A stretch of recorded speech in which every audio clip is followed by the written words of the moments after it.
সকালবেলায় সীতাকুণ্ড পাহাড় শেষ করে আপনারা চলে আসতে পারেন গুলিয়াখালী সি বিচ। এই গুলিয়াখালী সি বিচটা অনেকটা বিখ্যাত। এখানে রয়েছে শ্বাসমূল, যেটা শ্বাসমূলের কাজ হলো বায়ু থেকে অক্সিজেন গ্রহণ করা। হ্যালোফাইট উদ্ভিদ শ্বাসমূল লবণাক্ত জল থেকে অক্সিজেন গ্রহণ করে। অন্য অন্য উদ্ভিদের ক্ষেত্রে সাধারণত এরকমভাবে শ্বাসমূল থাকে না। এখানে বিকেল বেলায় পরিবার পরিজন নিয়ে কিংবা বন্ধুবান্ধব নিয়ে ঘোরাফেরা করার জন্য খুব সুন্দর একটি জায়গা।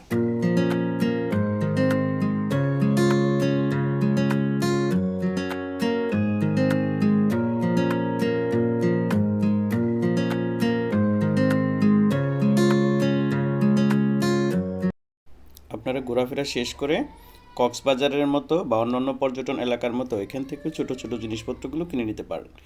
এখানে সাধারণত আমরা ভাটার সময় গিয়েছিলাম, জোয়ারের সময় এখানে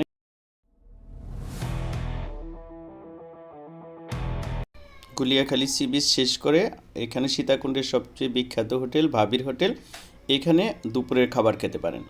এখানে সবচেয়ে গরুর মাংসটাই হচ্ছে মজাদার খাবার।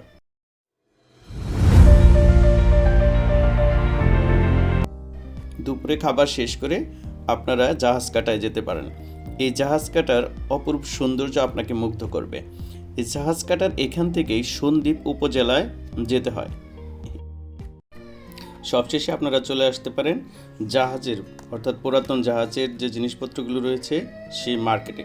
এখান থেকে অনেকটা সাশ্রয়ী মূল্যে জিনিসপত্র কেনাকাটা করা যায়। আপনারা চাইলে এখান থেকে সব জিনিস কিনতে পারেন, একটা একটা করে ধরে দেখে দেখে। অবশ্যই এখানে দাম করে কিনতে হবে।